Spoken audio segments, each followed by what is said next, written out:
Hey there, Mr. K here, coming to you from the home office and also the Hess Truck Vault, about 25 years over there, not the point. Today we're going to talk about haiku. Haiku, originally a Japanese poem, I think everybody knows that.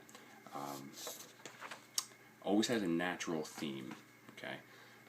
Modern haiku can really talk about anything impressionistic, and we'll talk about that in a second, but traditionally it has a natural theme. It's man experiencing nature and being able to capture just a piece of that. And of course we are very familiar with the 5-7-5 syllable scheme, and that is basic. However, many Japanese interpreters would say that the Japanese don't use syllables. They use what's called on.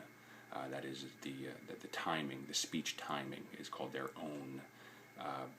And what is equal to 17 Japanese on is closer to actually 12 English syllables. However, the Haiku Society of America has deemed it traditional English standard that we use, a 5-7-5 rhyme scheme. Traditionally, Japanese poets would write it out in a single line as well, where we tend to break it into 3 phrases of 5, 7, and 5 syllables. Here's the point of all that. I would rather you capture an impression of nature and express yourself properly in 3 phrases rather than worry about 5-7-5. Stick to it if you can, but if one of these has to be a different number, we're okay. Don't sacrifice your expression to fit it into this box. Okay? So that's why I say it's basically, but okay. Here's the first concept in haiku. It's called the kigo, okay? I believe it's kigo. Maybe the kijo, but I believe it's kigo. Again, I don't speak either. I don't speak the language. And what the kigo is going to do for us is it's a word or a phrase that evokes the season, evokes the weather, letting us know what exactly is it like outside, okay? It doesn't have to be explicit. It can be implicit, remember.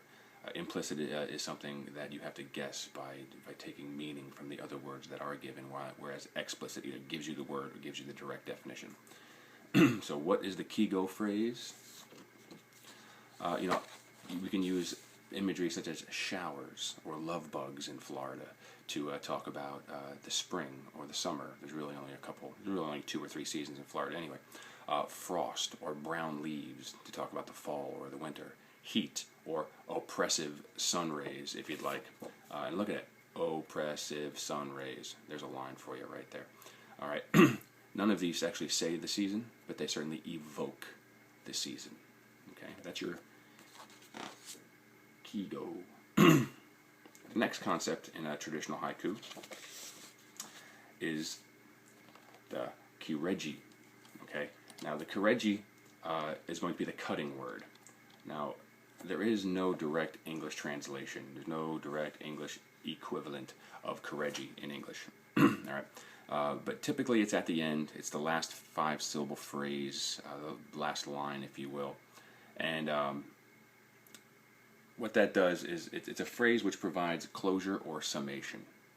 All right, here's what I'm seeing. Here's what I'm experiencing. Here's what it is.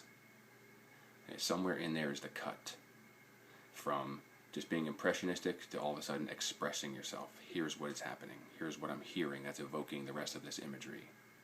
Okay.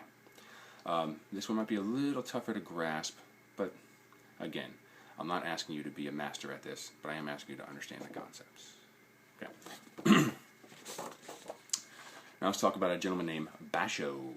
Basho is considered the master, a classical master, lived from 1644, died in 1694. He was very brief himself. Okay. A haiku master. Here's one of his most famous, and we'll talk about this. At the age-old pond, a frog leaps into water, a deep resonance. If the pond's not frozen in Japan, it's obviously spring or summer. They have deep winters there too. A frog, it's a certain time of year. Why are frogs leaping at the ponds? To lay eggs, to mate. Okay, it's a certain time of year that happens. And finally, deep resonance. That's your cutting. Okay, here's what we're talking about. Here's what we hear. We hear the deep resonance, the sound of the water, of the frog jumping in. It's not hard. Okay? I will see you in the funny papers.